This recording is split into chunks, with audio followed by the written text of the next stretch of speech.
Le poids d'un seul jour. 4 juin 1942. 4 juin 1942. Une date gravée dans les mémoires. L'immense océan Pacifique, une toile d'azur. Ici, le destin allait peindre un chef-d'œuvre brutal. Le sort des nations ne tenait qu'à un fil. Le vrombissement des moteurs d'avion. Un prélude au chaos. L'océan retenait son souffle. Un tournant décisif était imminent. Le théâtre du Pacifique. Un chaudron de conflits acharnés. 6 mois depuis Pearl Harbor, une attaque surprise. L'Amérique était sonnée. Le Japon semblait alors invincible. Un empire en pleine expansion.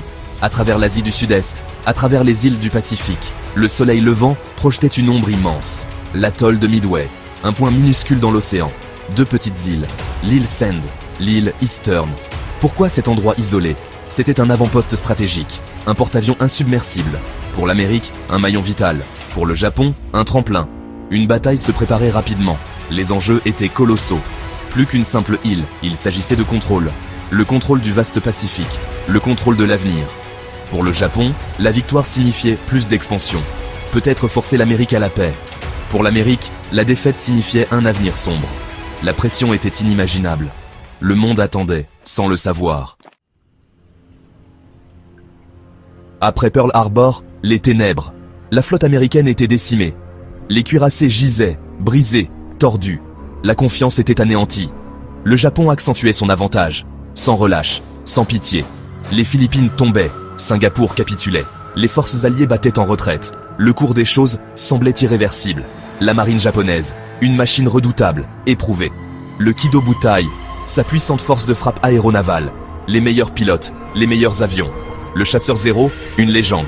Ils avaient tout balayé sur leur passage. De l'océan Indien au Pacifique, l'amiral Yamamoto planifiait à nouveau. Un coup décisif de plus. Le moral en Amérique était au plus bas. La peur était omniprésente. Mais une détermination silencieuse grandissait. Les usines produisirent des machines de guerre en continu. Hommes et femmes répondaient à l'appel. La nation se mobilisait, lentement, mais sûrement. Pearl Harbor avait réveillé un géant rempli de résolution. La soif de revanche grandissait. Le plan de Yamamoto pour Midway, complexe, trompeur. Il impliquait plusieurs flottes, plusieurs leurres, pour semer la confusion. Son but, attirer les porte-avions américains, les piéger, les anéantir. Il croyait ses forces supérieures. Il croyait la victoire certaine. L'excès de confiance peut être un défaut. Une erreur de calcul fatale se profilait. Dans un sous-sol discret, station Hippo, Pearl Harbor, des hommes et des femmes travaillaient sans relâche, non avec des armes, mais avec leur esprit. Ils étaient décrypteurs. Leur champ de bataille, les ondes invisibles, leur ennemi, les codes navals japonais. JN-25B. Un chiffre complexe, mais pas inviolable. Chaque message, une pièce du puzzle. Le commandant Joseph Rochefort. Un chef brillant, excentrique. Son équipe écoutait attentivement aux échanges codés de la marine japonaise. Lentement, il commençait à comprendre. Une opération majeure se préparait.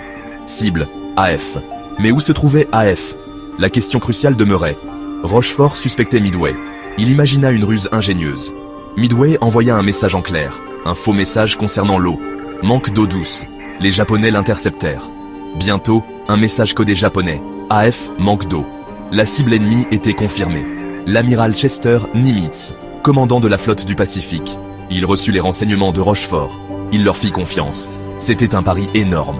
Ses forces étaient en infériorité numérique. Moins de porte-avions, moins d'avions. Mais il savait le quand. Il savait le où. Il pouvait tendre son propre piège. Section 4. 6 minutes pour l'histoire. Le tournant de la bataille. 4 juin 1942. L'aube se leva. Des avions japonais attaquèrent Midway. Les chasseurs américains décollèrent à leur rencontre. La bataille commença avec fureur. Mais le choc principal était encore à venir. Les flottes de porte-avions se cherchaient. Les nerfs étaient à vif. Les pilotes se tenaient près de leurs avions. L'océan bouillonnait de tension. Les premiers coups furent emportés. La première vague japonaise frappa. Les installations de Midway furent endommagées. Mais ces pistes d'atterrissage survécurent. Les bombardiers torpilleurs américains les trouvèrent. Les porte-avions japonais. Ils attaquèrent courageusement, sans couverture. Ils furent massacrés par les Zéros. Leur sacrifice ne fut pas vain. Ils attirèrent les chasseurs vers le bas, laissant le ciel dégagé au-dessus. Puis arrivèrent les bombardiers en piqué, les intrépides Dauntless, de l'Enterprise et du Yorktown. Ils arrivèrent à un moment critique. Les porte-avions japonais se réarmaient. Ponts remplis d'avions, de bombes, de carburant, totalement exposés, vulnérables.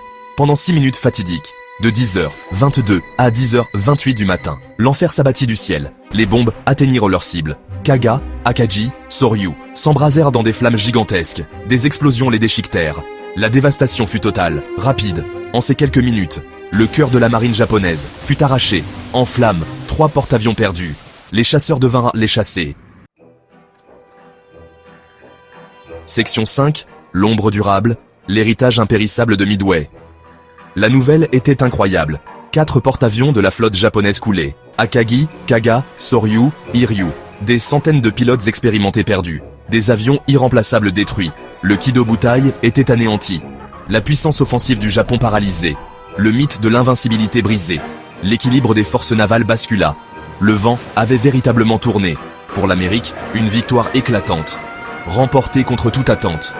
Un témoignage de courage, d'intelligence, de chance. Le porte-avions Yorktown fut perdu. Un lourd tribut, mais un prix qui en valait la peine. Midway ne fut pas la fin de la guerre, mais la fin du commencement. L'initiative passa aux Alliés. L'impact fut profond. Le Japon ne pouvait plus dicter ses conditions. Il fut contraint à la défensive. Île après île sanglante. La route vers Tokyo serait longue, ardue, coûteuse. Mais après Midway, la conviction grandit. La victoire était possible. L'espoir, autrefois rare, refleurit. À travers le vaste Pacifique, Midway nous enseigne beaucoup. Sur les moments charnières. Comment de petits avantages peuvent tout changer. Un message décrypté. Une arrivée opportune d'avion. 6 minutes de fureur. L'histoire ne tient qu'à un fil. Cela amène à se demander. Si vous aviez 6 minutes, comment changeriez-vous votre monde ?